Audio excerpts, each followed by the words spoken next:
আলাইকুম সবাইকে।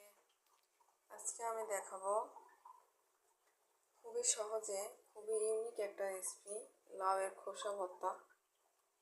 তো এটা করার জন্য আমি এখানে সবার প্রথমে একটা পেঁয়াজ, কয়েক কোয়া রসুন এবং কাঁচামরিচ কেটে নিয়েছি।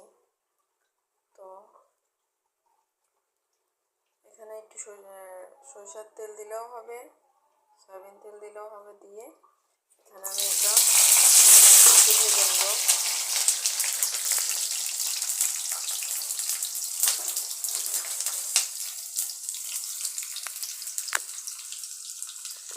একদম হালকা করে ভেজে নেব।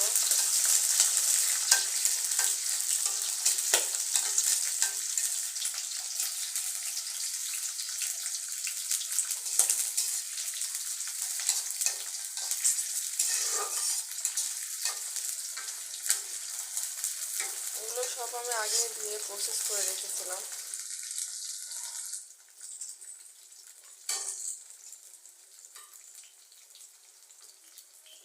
খুবই সামান্য উপকরণ দিয়ে কীভাবে সুন্দর করে একটা রেসিপি তৈরি করা যায়,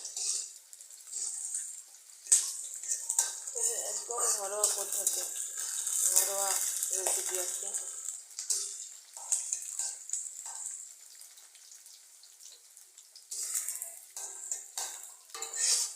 তো এটা একটু হয়ে আসলে, লালটা লালটা হয়ে আসলে আমি এটার মধ্যে দিয়ে দিব লাউয়ের ধোয়া খোসাগুলো।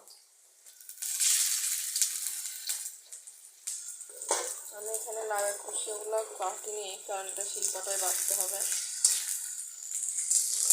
আমি এগুলো ছোটো করি নাই, এবার দ্রুত হয়ে যাবে।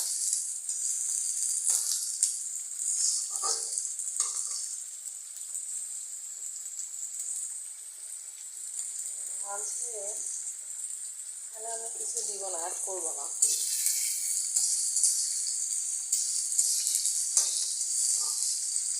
পাটায় ভর্তা করার সময় এখানে আমরা বাটার সময় এখানে আমি লবণ দিয়ে নেব।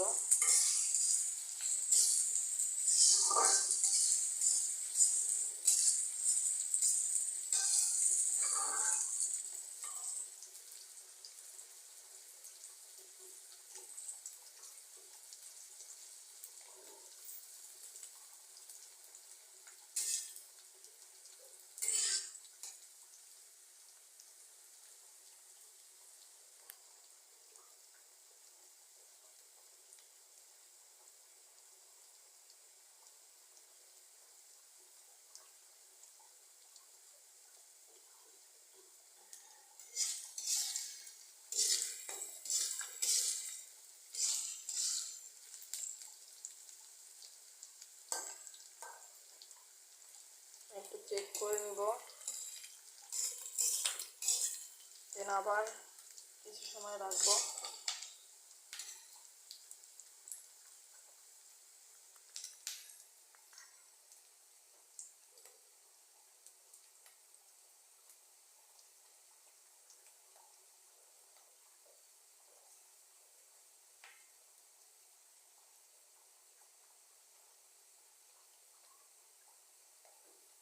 এই লাউয়ের খোসাটা সেদ্ধ করেও করা যায়, তবে ভাজি করে নিলে একটু টেস্টটা অন্যরকম আসে আর কি। আপনারা এভাবে একটু খেয়ে দেখতে পারেন।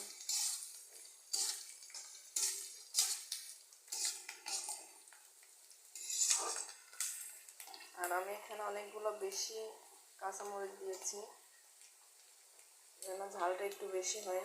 আপনারা আপনাদের মতো ব্যবহার করতে পারেন, যে মানে ঝাল যতটুকু খান।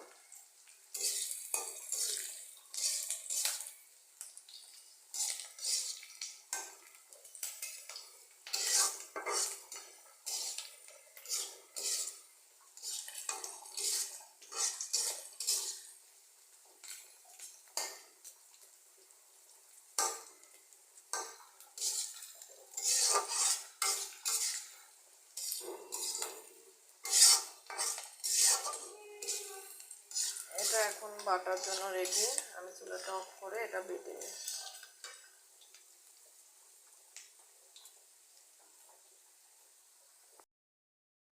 এই যে আমার ভর্তা মোস্ট রেডি। এখন শুধু আমি এখানে উপর থেকে একটু সরিষার তেল দিয়ে দিব। ওয়াও, এটা ঠান্ডা কাশি সর্দি হইলে খেলে ভালো লাগবে। আমি পাটায় বাটার সময় এখানে একটু লবণ অ্যাড করে নিয়েছিলাম, সে সময় দিলে একটু ভর্তাটা ভালো লাগে।